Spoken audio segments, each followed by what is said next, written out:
Hey everyone, Roy Shepard here, and welcome to the second episode of the Gray Man concept.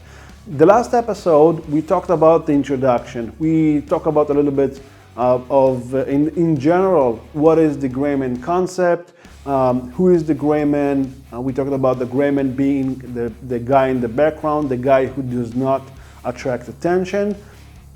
And today, we're gonna go into a little bit deeper what it means to be a gray man, and we're going to answer the first question: how to look like the gray man, how to appear like the guy in the background. So first of all, let's talk about how not to look. We don't want to look like a soldier. We don't want to look like a policeman.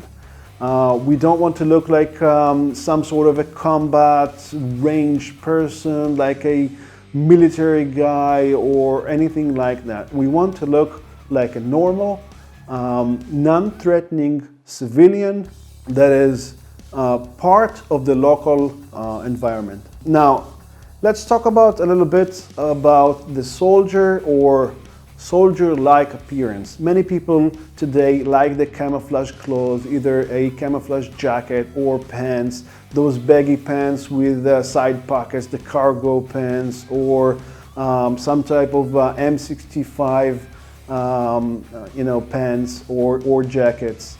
And many times people go with the Molly backpack, with all the this equipment, maybe hats. Many people go with hats, either flags or guns, some sort of markings that they are kind of dangerous, kind of soldier-like, tactical, or things like that.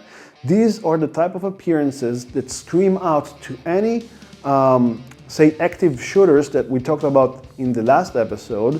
These type of people scream out, shoot me first, get me first, I'm dangerous. I know what I'm doing, I'm probably carrying a concealed weapon, so take care of me first so you don't have to worry about me later.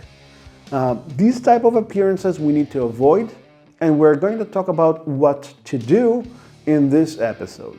So the first thing that we have to do to become the gray man is to look like the environment. If we go and try to camouflage ourselves in a forest, we'll wear camouflage clothes with the green, black, dark browns, and we become exactly like the environment.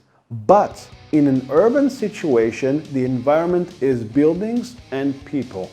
And more specifically, the local people give us the baseline of how we need to look. Now, each location, each locale has a different type of baseline. For example, if we go to Hawaii, the baseline is these flowery shirts and shorts and going with flip-flops. If, let's say, you go to the beach, you go to Hawaii to some sort of a resort, and you go with the full tuxedo, for example, you'd look kind of out of place. So not wearing the clothes or appearing like the locals, basically, you would attract attention. Now, this attention is not always conscious. We have this little part of our brain that separates the important stuff from the non-important stuff.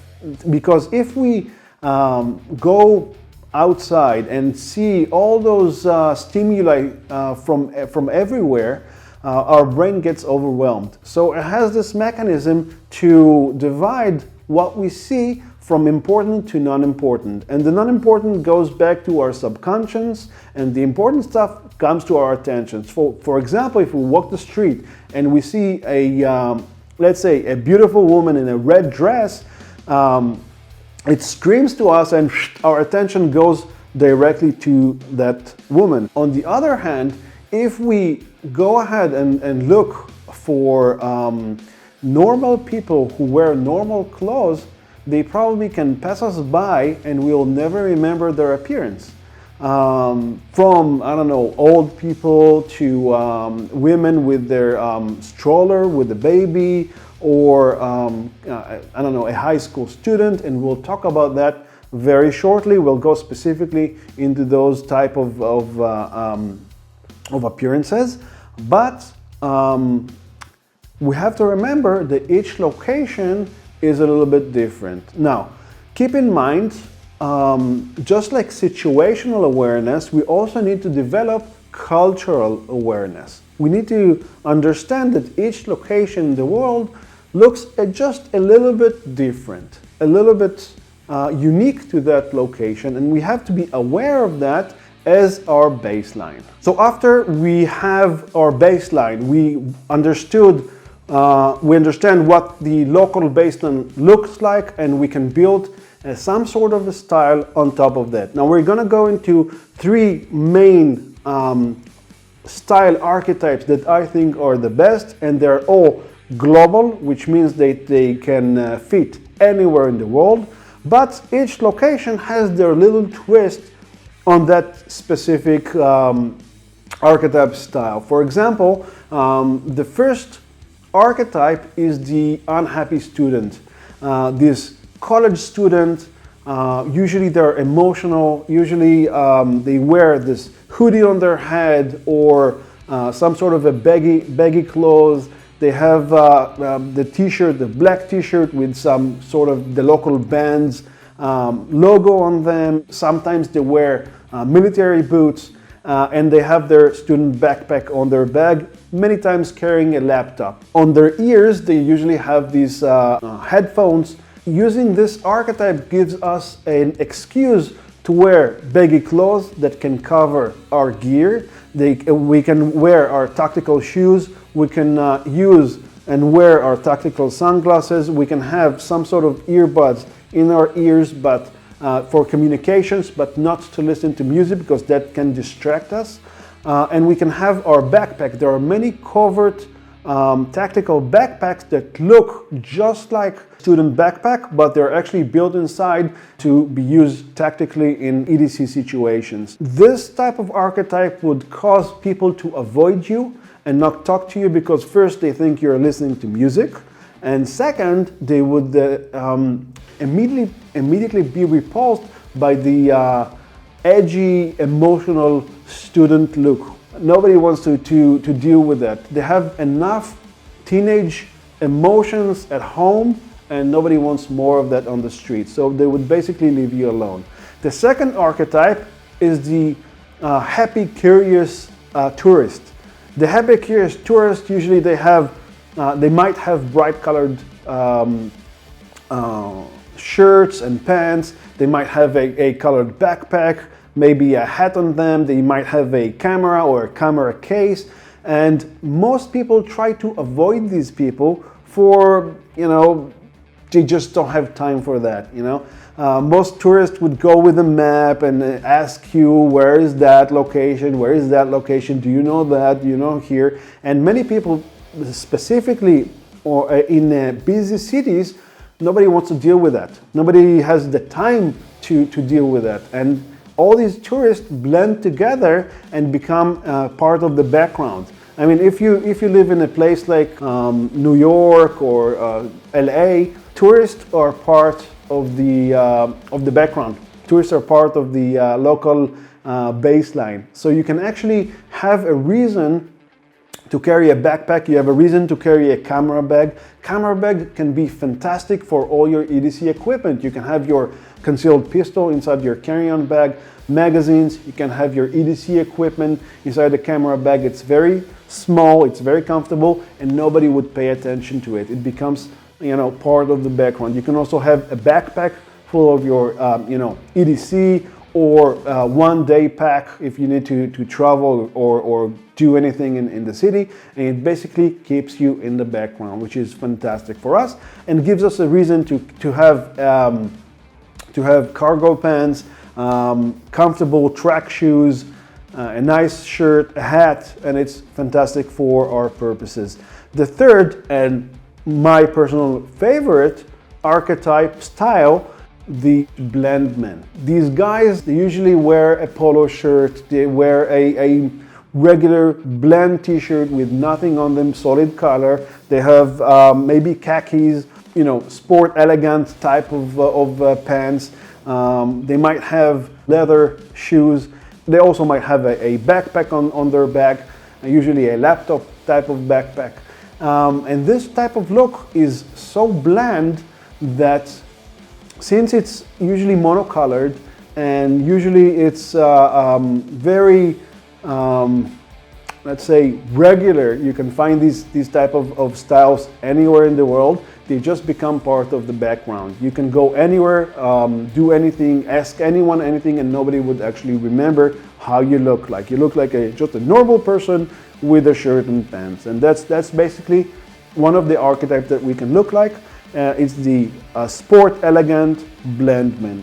Let's call it that. Okay, so we picked one of the archetypes, one of the styles. Let's say the blendman. We wear our nice polo with no logos, or with logos at the same color of the shirt that we're wearing. That's fine as well. Comfortable pants with some pockets, and of course we have our tactical shoes made of leather with the pants on them. They look like normal leather shoes. The rest of the equipment that we need on us need to be such an equipment that would not look suspicious or would not attract any attention unless we take it out and use it. So basically any equipment that we have on ourselves need to be concealed and seemingly very, very innocent.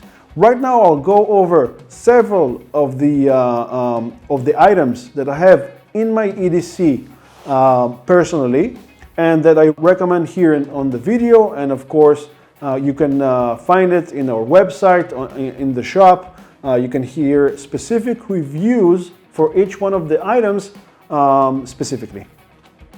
So the first thing that I have on myself, and is by far the most important, I think, item for our EDC, is the Recon 1 folding knife. You can have your folding knife. It is very, very small, very, very light.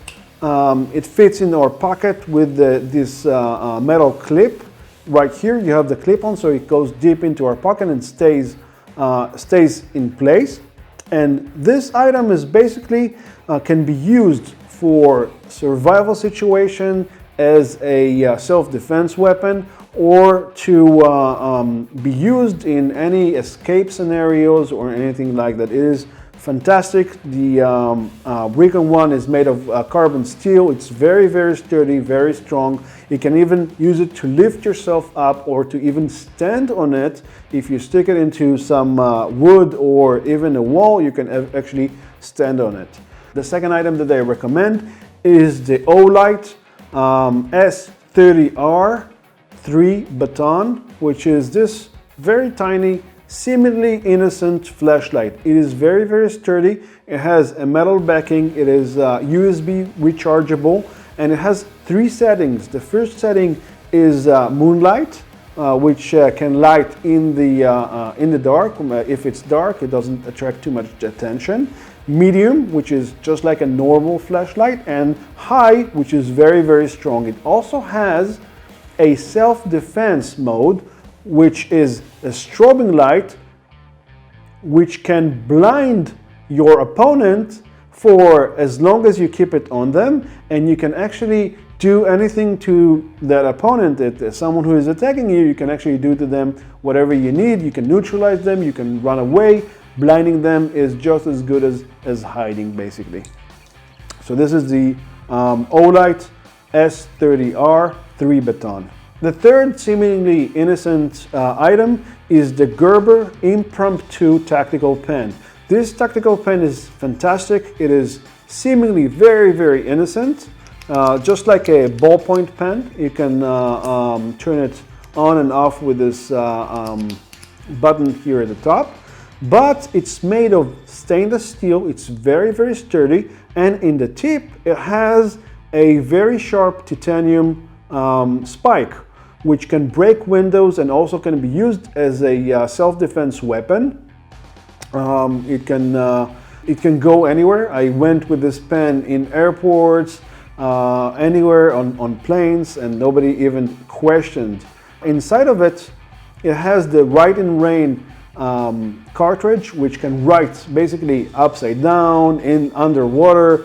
It's fantastic, a great tool to have on you. Of course, I also have my phone, which has many apps. Like I download the local map in case that I don't have internet. I still have a map to go around. I usually download a translator. If I go around to places that I don't know the local language, I download where I have internet. I download the language that I want to translate. So in case that I need it, I can use it to translate what I'm saying to anyone in the local area. And Google Translate has a fantastic translator. And there are also many other great applications, from a compass to, of course, the internet itself. You can use it to Google anything that you need on the spot. Apart from that, I always carry on me this bracelet of paracord. This is a 550 black paracord inside of the bracelet. The bracelet itself has a fire starter pin here. You can actually, this pin here with this can basically create sparks to ignite a fire. And I have this attached to my keys as my keyring, and here, hidden almost out of sight, is a nice little handcuff key inside of my keyring. And of course, the paracord has 2 meters of paracord here in this bracelet, about six and a bit feet of paracord. Also, in my shoes, I exchanged my regular shoelaces to 2 meters of paracord. So total, each shoe has 2 meters. This bracelet has 2 meters of paracord. So I have on me 6 meters of paracord that can basically lift up to 550 pounds of weight, which is fantastic if you want to rappel out of a building, if you want to lift yourself up, or there are many different situations that you can use the paracord to basically save your life.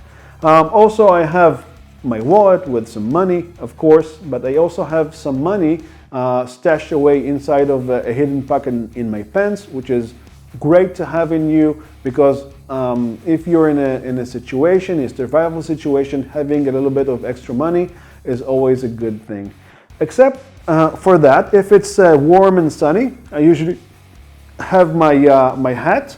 It is great for many reasons. One of them, obviously, is not getting heat stroke or sunstroke, of course, but it also can cover your identity by wearing it and bending your head just a little bit down. You can cover your face and people would not see you. Usually in my jacket, I carry these tactical half gloves. These gloves are very small, very light, and they have a gel on the top of the knuckles, and they have gel pads here inside the palm, so I can actually do many different type of tasks with my hands without my grip becoming sweaty or becoming deteriorated, and it's really important in any survival scenarios. Anytime I go outside to any longer than a few hours, I usually take my backpack, and inside the backpack, the first thing that I make sure to have is my trusty bottle of water. It can hold up to 700 milliliters of water, which is great. It's just a little bit more than a pint of water, about a pint and a half of water, which is fantastic. Every time I get low, I usually go to somewhere and refill it. Water is quite important, and you have to keep hydrated all the time, even if it doesn't feel like it. And of course, I always go with my combat sunglasses. These are the Bolle SWAT tactical sunglasses. I have them on my eyes. They are fantastic too. As you can see, they are covering the entire eye socket, so they protect the eyes from, of course, from bright light, but also from dust and debris or anything that might get into my eyes. The next item that I want to show you is my trusty covert box backpack by 511. This backpack looks very much like a regular student backpack, like a laptop backpack, which is Very, very simple, but inside it is actually built for tactical situations. At the front, if usually I have it on my back and I can slide it to the front, I have a space here to carry my concealed pistol if I need to, and any other equipment, and it has this back here, this panel, which conceals the outline of any weapons at all. This backpack also has a space here on the side. It is great to place your water bottle. It doesn't even look like you're carrying a water bottle because the water bottle itself is right inside there and it doesn't attract any attention.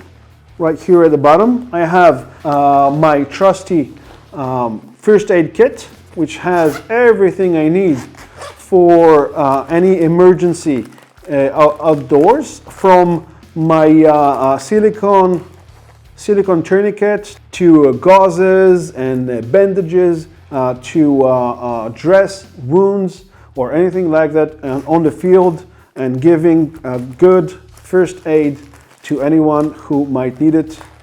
Other things that I have here, I have this Gerber fire starter. This fire starter is fantastic. It doubles also as a signaling mirror and a fire starter, which is very, very effective. I can use it to light fires. It also has hidden compartment right here for tinder, so I don't need to look for tinder to start a fire in case that I actually need it. Also, I have my lock picking tools in case that I need them. Right there, I place them inside of this very simple eyeglass pack. The last thing that I have inside of the backpack is my rugged solar panel. The rugged solar panel can charge itself. It's a power bank. It can charge up to 10,000 mAh and can basically charge with a USB all my electronic devices like my iPhone, my iPad, or whatever else that I need to charge it with. This is a great tool to have on you at all times. All of this equipment, when I walk around, seems like normal backpack, just regular trousers you does not attract any attention, which is great and exactly what we're looking for in EDC equipment.